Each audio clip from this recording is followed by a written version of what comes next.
은혜로운 찬양과 헌신 감사드립니다. 예배 순서를 맡으셨던 분들과 예배위원 여러분들께도 감사를 드립니다. 우리 방송실에도 수고를 오늘 하루 종일 하시겠고, 또 우리 교역자 여러분들이 교회 섬김도 참 아름답습니다. 오늘은 주신 말씀 시편 87편을 가지고 본문 말씀 가운데서 제목을 정했습니다. 지존자께서 시온을 세우신다 하는 제목으로서 말씀을 함께 나누도록 하겠습니다. 우선 여기에 있는 시온이라고 하는 것은 아시는 바와 같이 산 이름입니다.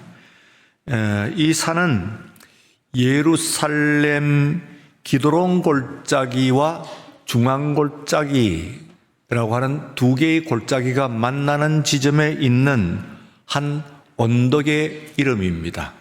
우리말로는 오벨 언덕이라고 번역을 하는 그 언덕의 이름입니다.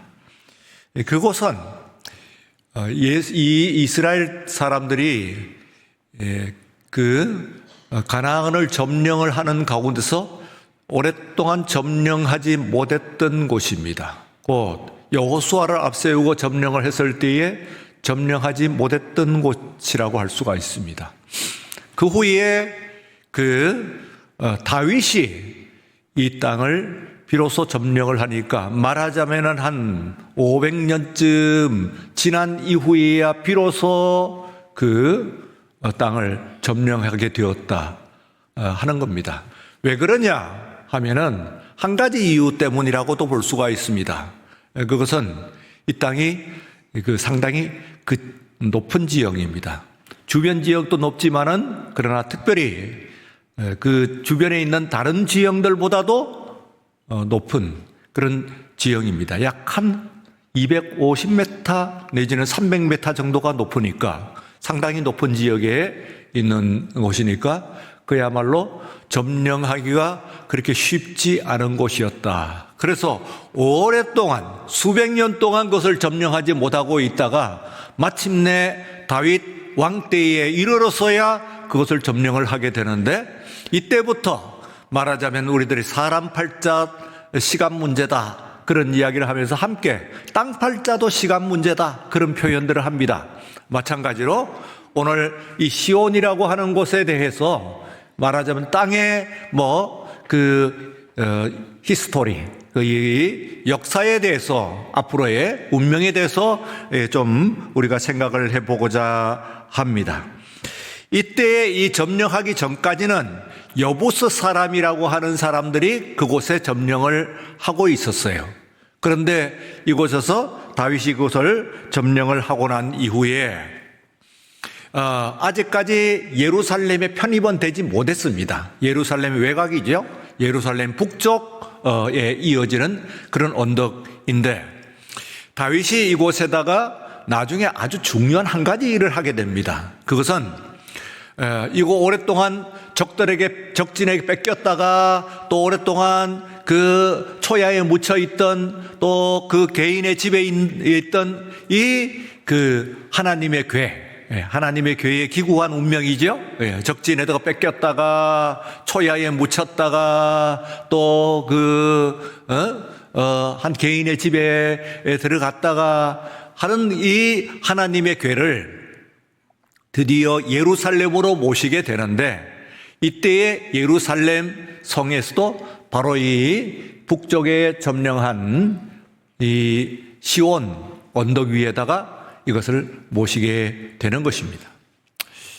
그렇게 되면은 이제 이후에 곧 그의 아들 솔로몬이 이어서 성전을 짓게 되는데, 다른 곳이 아닌 바로 그곳에서 성전을 짓게 되고, 그리고 이것이 이어져 가지고 예루살렘에 편입이 됩니다. 그러니까 처음부터 예루살렘이었던 곳은 아니고 나중에 예루살렘에 편입이 되는데, 이때에 나중에 그곳에 왕과 성전이 지어지기 때문에 그 당시에 이르러서는 예루살렘 하게 되면 원래 있던 예루살렘보다는 오히려 그 예루살렘 외곽에 있던 이곳이 시온산이 곧 예루살렘을 가리키게 되었습니다. 이것은 우리가 우리나라 지형에서도 흔히 일어나는 그런 일이라고 볼 수가 있죠. 흔히 알려와 가끔 일어납니다. 여기에서 이제 그것이 예루살렘으로 들어가게 되고, 그 다음에는 이것이 또한 세상에서 이스라엘 전체를 가리키는 것이 됩니다. 그래서 이스라엘 하게 되면은 그것은 예루살렘만 이야기하는 것은 아니긴 하겠습니다만, 그러나 시온 하게 되면은 그것은 예루살렘뿐만 아니라 이스라엘 전체를 이야기를 하는 것이 되기 때문에, 지금 이스라엘의 민족 그리고 또한 통치 이념이라고 할 수 있는 그 시온주의라고 하는 것이 있습니다. 시오니즘. 시온주의라고 하는 것은 예루살렘 중에서 예루살렘만을 이야기하는 것이 아니고 이스라엘 중심주의다. 이스라엘의 민족 그 주의다. 그렇게 생각하시면 됩니다. 곧 지금 현재 세간에서는 이스라엘 전체가 곧 그 시온이 되었다. 뿐만 아니라 이것이 이 시온이라고 하는 것이 어떻게 확장이 되느냐 하면은, 우선은 이 통치와 그 정복과 그리고 또한 그 계약 관계, 인간의 삶의 이제 두 가지의 그 기둥이라고 이야기할 수가 있는데, 이 땅이 다윗이 정복한 땅일 뿐만 아니라 다윗이 그것을 이제 가게 되니까 그곳에다가 이제 제사를 드리게 됐어요. 성전에 하나님의 궤를 그곳에 모시고, 그리고 그곳에 이제 최초로 그곳에다가 지금 제사를 드리려고 하니까 이 땅이 개인의 땅이에요. 아라우나라고 하는 여부서 사람입니다. 이스라엘 히브리어로는 오르난이라고 하는 사람입니다. 이 사람이 가지고 있는 땅이에요. 개인적으로. 그런데 어떻습니까? 뭐라고 말씀을 드렸어요? 다윗 왕이 정복을 했다고 그러잖아요. 그냥 있는 땅도 아니고, 그것도 이스라엘 사람도 아니고 정복을 했어요. 힘으로. 정복을 했으니까 그러면 어떻게 되겠어요? 원래 이 자신의 백성이 가지고 있는 땅도 아니고, 그리고 정복당한 사람이 가지고 있는 땅이니까 그거는 뭐 곧 왕에게 속한 땅이고 내놓으라 하면은 뭐 그거는 말할 것도 없죠. 그런데 이제 이 아라우나라고 하는 사람이 거기다 무슨 건물을 짓거나 이런 것을 쓴 것은 아니고, 밭을 쓴 것은 아니고 타작마당으로, 그러니까 말하자면은 용돈이 있는데 거의 비어 있다, 그런 얘기죠. 무슨 건물을 짓거나 혹은 거기에 무슨 그 밭을 만들거나 한 것이 아니고, 작물을 가지고 타작을 할 때에 바로 그 언덕 위에서 타작을 했는 거예요. 그래 용도는 있습니다만 비어 있는 땅이긴 해요. 그 타작마당 거기에다가 지금 모셔야 되겠는데, 이걸 가지고 아라우나에게 팔라고 제안을 합니다. 그랬더니 펄쩍 뛰는 것이죠. 그럴 수밖에요. 지금 오래전도 아니고 지금 이 땅을 정복한 왕이, 그 땅에 뭐 왕도 아니고 귀족도 아니고 한 일개의 농부입니다. 일개 농부가 그 바람에 이 성경에 영광스럽게도 이름이 들어가 있죠. 이스라엘 사람도 아닌 사람이, 이방 민족인데, 여부서 사람 이 아라우나가 펄쩍 뛰면서, 아이고 그것을 어떻게 대왕께 제가 팔겠습니까? 가지십시오. 마침 여기에 그 소도 있고 수레도 있으니까 그 소 가지고 제사를 드리고 그 수레를 패 가지고 장작을 함고, 그러면 땅도 있고 장작도 있고 제사 드릴 짐승도 있으니 아주 딱 됐네요. 다 드리겠습니다. 이것은 어떤 의미에서는요, 당연한 것입니다. 왜냐하면은 말씀드린 바와 같이 다윗이 정복자이기 때문에 그랬어요. 근데 여기서 이것은 아주 이례적인 다윗의 거기에 대한 반응이 나와요. 소처가 나오는데, 아니다, 사자. 이래서 왕의 또한 그 고집에 따라 가지고 어쩔 수 없이 마지못해서 그 아라우나가 50세켈이라고 하는 그 땅의 정당한 지가를 주고 그걸 사게 됩니다. 그래서 이것은요, 정복과 계약이라고 하는 인간 삶에 있어 가지고의 그 삶의 두 가지 방식입니다. 사실은 우리가 가치와 재화를 취득하는 두 가지 방식이라고 볼 수가 있는데, 이 두 가지가 공존하는 그런 곳이 바로 이 아라우나의 타작마당이에요. 시온산이에요. 이걸 사고 나니까 그 다음에 역사적으로도 또한 통합이 됩니다. 그것은 역사적인 과거와 그리고 미래예요. 이것을 사고 나니까 그때까지는 몰랐는데 오히려 바로 창세기로 가게 되면은 아브라함이 그의 아들 이삭을 하나님 앞에 드린 바로 그 장소가 바로 이 시온산이에요. 모리아산입니다. 이견도 있습니다만 그러나 뭐 거의 대부분의 성경학자들은 그렇다고 다 인정을 합니다. 그래서 과거의 역사와 통합이 됐어요. 바로 믿음의 조상 아브라함이 그의 아들을 갖다 바친 바로 그 언덕. 물론 하나님께서 그 아들 대신에 양을 거두셨습니다만, 염소를 거두셨습니다만, 여기에 그 땅, 여기에 말하자면 바로 그게 서게 되고, 그 다음에는 현재적으로 그의 아들 솔로몬이 바로 우리가 말하는 하나님의 성전, 솔로몬의 성전이라고 하는 성전을 짓는데 어디에 세웠느냐면은 바로 거기에 그 옛날 모리아산, 바로 시온산 위에다가 짓게 됩니다. 그 그림을 여러분들이 한번 보시면은 한번 보여주세요. 지금 여기 이제 나중에 이게 사각으로 되어 있는, 그러니까 그 윤곽은 나중에 확장된, 물론 지금의 예루살렘은 그거보다도 훨씬 큽니다. 지금 예루살렘 올드시티, 지금은 이제 뉴시티가 따로 있고요. 이 올드시티는 거의 그 관광지로만 되어 있어요.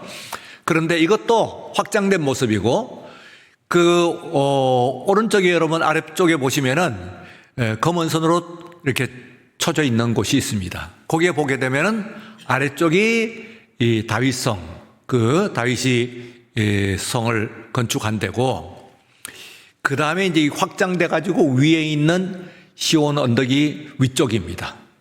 마치 이렇게 뭐처럼 생겼습니까? 무슨 아령처럼 생겼죠? 이렇게 해서 아래쪽이 이고 위가 바로 이제 북쪽, 이것이 시온산이에요. 정확하게 말하면은 언덕이 시온산이라고 하는 산입니다. 거기에 바로 법궤가 모셔졌고, 그리고 또한 그곳에 성전이 세워졌어요. 그리고 그뿐만 아니라 또한 시간적으로 후일에 모든 사람들, 하나님의 백성이 되는 그런 모든 사람들의 것이 여기 포함이 되어 있어요. 오늘 여기에 있는 이 말씀은요, 시편 87편은 고라 자손이 쓴 시다, 그렇게 되어 있어요.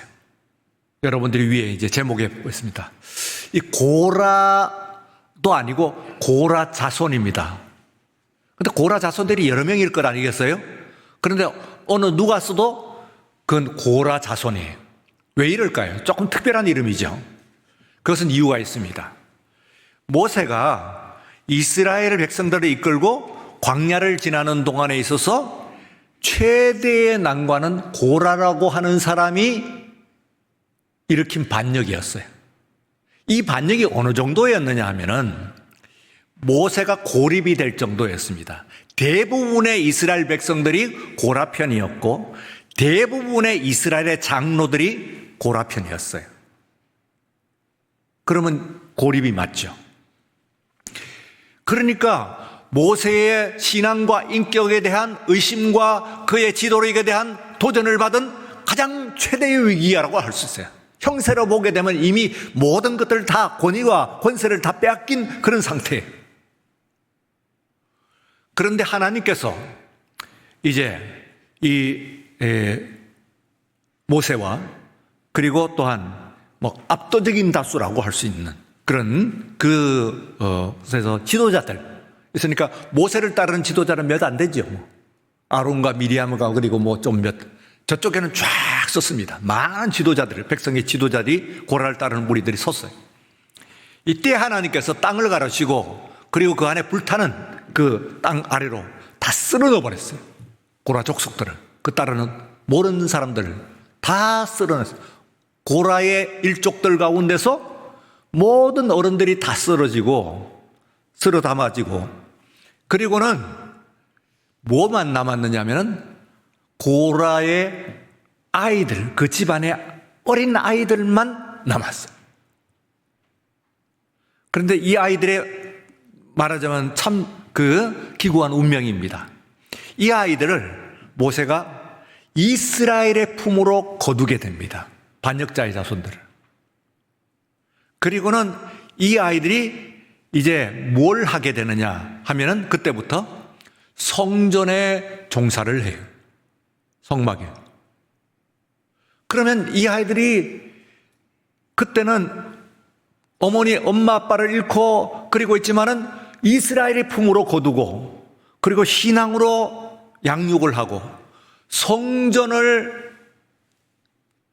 봉사하고 하면서 나중에 이제 그것이 이어지면서 솔로몬의 성전이 만들어졌을 때, 이때에 이 고라 자손들이 말하자면 지금 여기 고라 자손, 찬양대 혹은 교역자들 뭐 이쯤으로 생각하시면 돼요. 그러면은 이런 분들이 고라 자손 중에서 나오는 거예요. 그러니까 이 사람들이 노래를 부르고 악기를 부르고 찬양대 지휘를 하고 그리고 찬양 작사 작곡을 한 것이 지금 나와 있습니다. 다윗 말고는 고라 자손이 가장 많거든요. 1위는 아니에요. 이 사람들이 그걸 쓰는 거예요. 그래서요, 이 고라 자손은 그들이 갖고 있는 그 고라 자손이라고 고라 자손 중에서 아무개라고 하지 않고 고라 자손이라고 하고, 이 자손들이 짓는 것은 가만 따로 떼갖고 여러 편이 있습니다. 다윗 말고는 가장 많은 시를 썼으니까. 근데 그게 보게 되면 매우 특별해요. 오늘 여기에 있는 말씀에도 뭐라고 나와 있느냐 하면은 이 4절에 보시면은 나는 라합과 바벨론이 나를 아는 자 중에 있다 말하리라. 블레셋과 두로와 구스여 이것들도 거기서 났다 하리로다. 어디서 나요? 시온에서 났다는 거예요. 예루살렘 사람이라는 얘기입니다. 이스라엘 백성이란 뜻이죠. 구스는 에티오피아거든요. 두로 지금 시리아예요. 예? 레바논. 그리고 블레셋 지금 그 팔레스타인 아니에요. 여기에 있는 이런 라합 여리고 사람이었죠. 기생이었죠. 그것도. 이런 사람들이 다 이 시온에서 났다. 시온 사람이다. 그 말이에요. 5절의 말씀입니다. 시온에 대하여 말하기를 이 사람 저 사람이 거기서 났다고 말하리니 지존자께서 친히 시온을 세우리로다. 그거 아니다. 그 말이 아니에요. 이 사람 저 사람 지금 서울 사람도 마포 사람들도 시온에서 났다고 그러는 거예요. 그렇게 이야기하는 거예요. 그래서 6절에서 보시면 여호와께서 민족들을 등록하실 때에 주민등록하실 때에 그 수를 세으면서 이 사람이 거기서 났다 하시리로다 하는 겁니다. 놀라운 이야기죠. 하나님께서 시온의 백성을 세실 때에 그 사람이 거기에 들어간다, 거기에서 났다 하고 등록을 해 주신다 그 말이죠. 그래서 노래하는 자와 뛰어노는 자들이 말하기를 나의 모든 근원이 내게 있다 하리로다. 7절에 있는 이야기를 보면은 이것은 고라 자손들이 자기 자신들의 운명을 이야기하는 듯합니다. 왜냐하면은 이 사람들이 노래하는 사람이고, 그리고 그 성전의 기물을 취급하는 사람들이고, 그리고 또한 거기서 말하자면 찬양대도 하고 또 춤도 추고 이런 사람들이거든요. 그러면은 이런 사람들이 이제 그 말하기를 나의 근원이 여기서 났다. 왜 그때에 우리 어른들이, 고라 백성들이 반역을 일으켰을 때 우리를 살려두셨던가? 반역자의 자손이니까 이거는 당연히 같이 죽이거나 살아남아도 말하자면 종으로 삼을, 대대로 종으로 삼을 그런 상황인데, 오히려 이것을 가지고 얘들을 말하자면 최고의 교육을 받지 않았겠어요? 그러니까 이런 시를 짓잖아요. 성전에서. 그리고 모든 가장 만나는 사람들이 최고의 사람들을 만나는 것 아닌가요? 그들의 운명이 바뀌어져.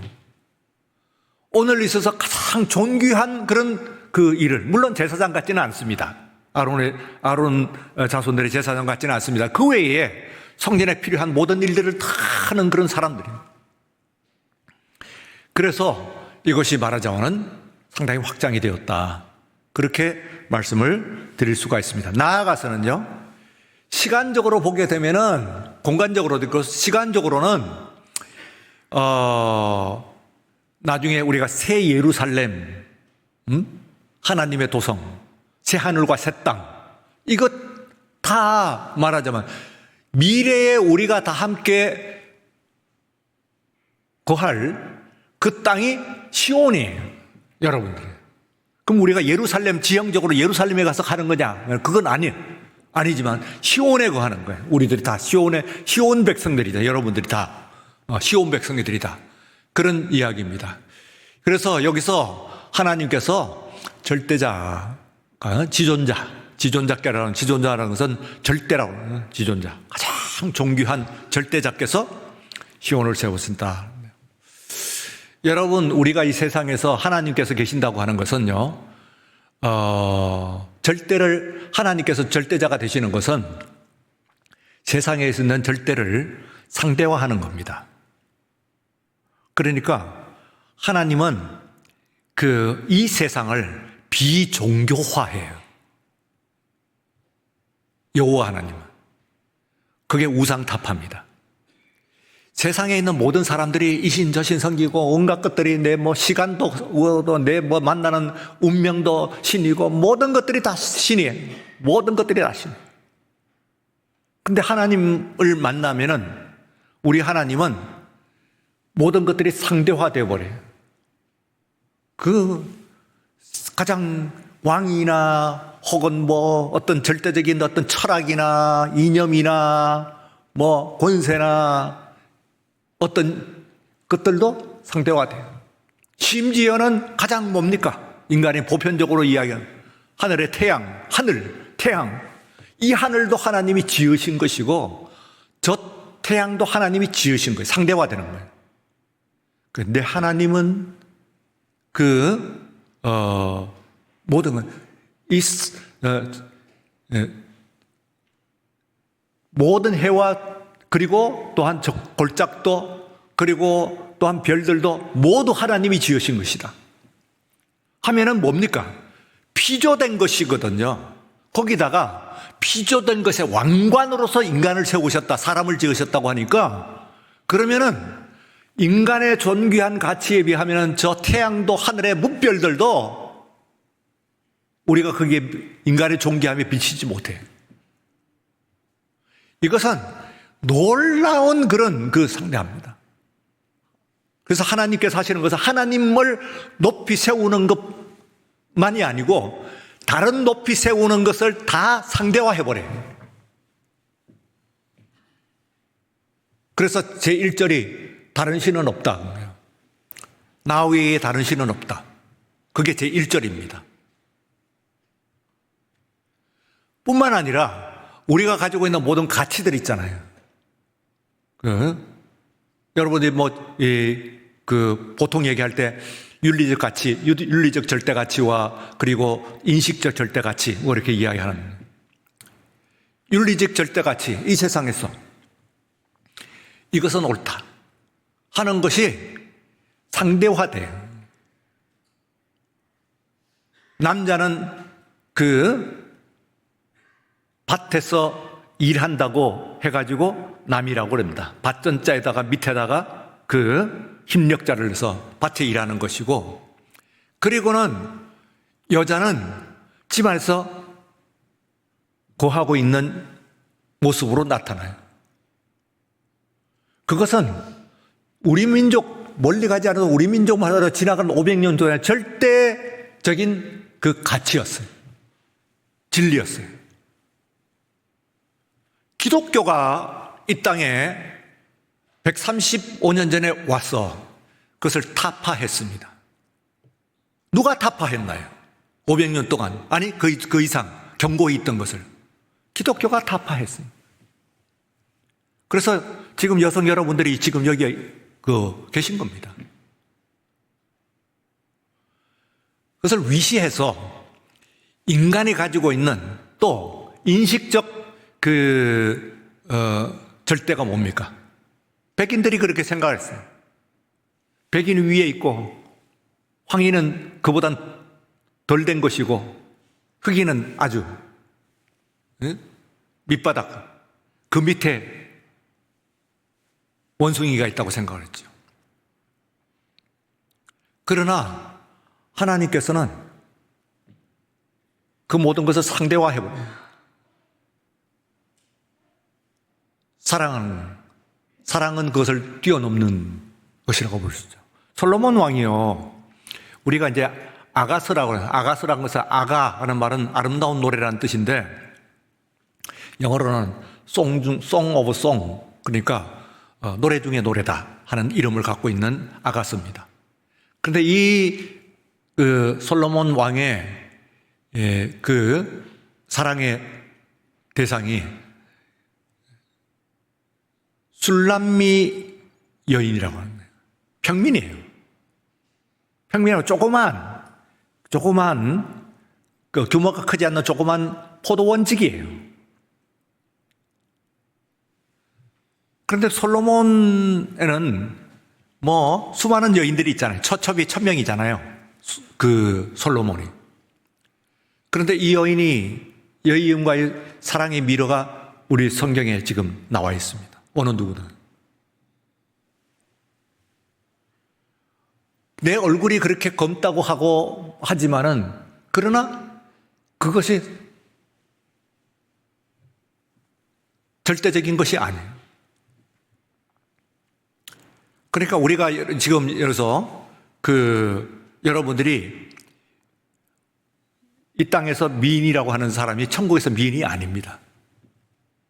왜냐하면 지금 우리가 미추를 판단하는 기준은 절대적인 것이 아니에요. 상대적인 것입니다. 그래서 모든 말하자면 윤리와 모든 인식의 상대화를 시키는, 하나님 외에는, 이것이 하나님을 섬기는 사람들의 갖고 있는 무한한 자유입니다. 우리가 살아가는 데 있어서 거칠 것이 없어요. 무엇에 구해야 될 것이 없어요. 왜? 모든 것이 상대화되어 있기 때문에 그래요. 어느 것에서 종속될 수가 없어요. 어떤 권력, 어떤 가치, 어떤 이념, 어떤 것에서도 종속되지 않아요. 그것이 뭐냐 하면은, 시온에서 하나님께서 시온을 세우시고 그분 외에는 절대적인 것이 없고, 그 시온에 모든 것이, 오늘 제가 말씀드린 공간적인 것이 확장이 됐습니다. 구스도, 바벨론도, 중국도, 한국도 다 시온이에요. 하나님의 백성입니다. 또 시간적으로도 그 과거의 것과 새 예루살렘에 이어지기까지 다 시온이에요. 이런 모든 것들을 다 주어다서 모든 것이 하나님께로부터 났다. 이것은 인간에 있어서 이 고라자손이 그야말로 우여곡절을 많이 겪은 거잖아요. 네? 위에서부터 아랫바로 떨어졌다가 떨어진 데서 또 다시 하나님의 쓰이심을 받았고 하는데, 여러분도 일생을 사시면서 파란이 많죠? 예. 거기서부터 여기까지 오는 동안에 얼마나 우여곡절이 많아요. 그 어느 것도 그 안에 있는 어느 것도 절대적인 것은 없습니다. 오직 하나님만이 절대자이세요. 우리 하나님만이 지존자이신 줄로 믿습니다.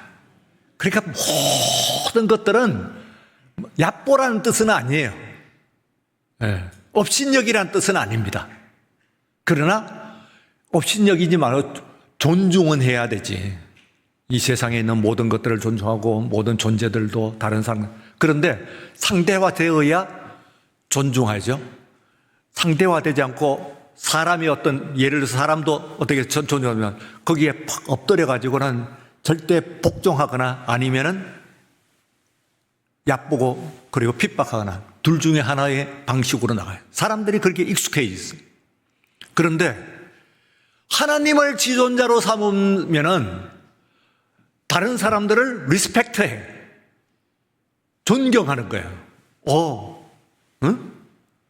내가 갖고 있는 어떤 그 가치관을 가지고는 얘기할 수 없지. 이 사람은 이 사람대로의 가치관과 인생관과 시각과 이런 모든 것들을 가지고 있는 거야. 그것을 존경해 주는 거야. 왜? 그래야 내 것이 존중받거든. 서로 존중하는 거예요. 이게 어떻게 되느냐 하면 오직 하나님 한 분만을 지존자로 세울 때에 이루어지는 일인 줄로 믿습니다. 그래서 오늘 여기에 있는 말씀은 굉장히 심오한 말씀이에요. 하나님을 지존자께서 시온을 세우셨다고 했을 때 그 시온은 이 뭐냐면은 예루살렘에, 그것도 처음에는 그 예루살렘에 들지도 않았던 것이 예루살렘이 편입되었다가 실제로 그것이 예루살렘이 되었다가 가장 중요한 자들에 되었다가 그 다음 퍼져갖고 이스라엘을 가르쳤다가 온 세상을 가리키는 것처럼 말하자면 우리의 모든 갖고 있는 가치와 우리들의 모든 추구와 우리들의 모든 것들을 다 존중하게 않을 수가 있어요. 백인도, 황인도, 흑인도, 어느 누구도 말하자면은 하나님의 똑같은 남자도, 여자도, 노인도, 아이도 다 똑같은 그런 가치관을 가지고 포괄할 수가 있는 포괄성, inclusiveness. 그러니까 오늘 본문의 말씀입니다. 어떻게 해서 부모를 잃고 그리고 있던 이 아이들이 크면서 이와 같은 유니버설한 그런 사고를 할 수가 있을까요? 여기 보면은 그야말로 잘못하면 지금 시온주의라고 하는 것은 이 87편을 읽어야 돼요. 여기에 보면 다 거기에서 났다. 라합부터 시작을 해가지고 라합이 벌써 알려주지. 공격해하고 멸망시켜야 되는 성에 사는 한 여인, 그것도 기생이에요. 쉽게 얘기하면 이 남자 저 남자 품을 전전했다는 그런 얘기입니다. 근데 누가 됐어요? 이스라엘 편입이 될 뿐만 아니라 누굽니까? 예수님의 직조상이거든요. 다윗의 직조상이고. 그건 무슨 얘기예요? 한 여인의 이야기를 하는 겁니까? 하나님의 포괄성을 이야기를 하는 것이죠. 하나님 안에 지금 누구를 넣느냐? 우리가 어떤 형편, 어떤 조건에 있든지 우리 하나님께서 오늘 주의 자녀로 다 받아주실 줄로 믿는 여러분들 되시길 축원합니다. 네. 나 같은 것을 받으실까? 아닙니다. 나는 존중받아야 되는 존재이고 또한 나와 함께 어느 누구든지 그렇게 존중해야 되는 그런 존재다 하는 것을 여러분들이 생각하시면서 주 앞에 나가시는 또 대림절, 우리 주님께서 이와 같이 첫 번째 내리시는 이 대림절의 첫 주를 맞으시는 우리 모두가 되시기를 축원합니다. 거룩하신 하나님 아버지 감사합니다. 복되고 거룩한 주일, 그것도 대림절 첫째 주일 주십니다. 우리가 열린 마음으로 우리 주님을 기다립니다.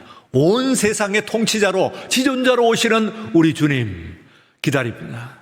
그분의 모든 것을 동방의 박사들도 머리를 숙였듯이 하나님, 우리들이 주님 앞에 머리를 숙이며 문을 여는 오늘 이 시간 되게 하여 주시옵소서. 예수님 이름으로 기도드리옵나이다. 아멘.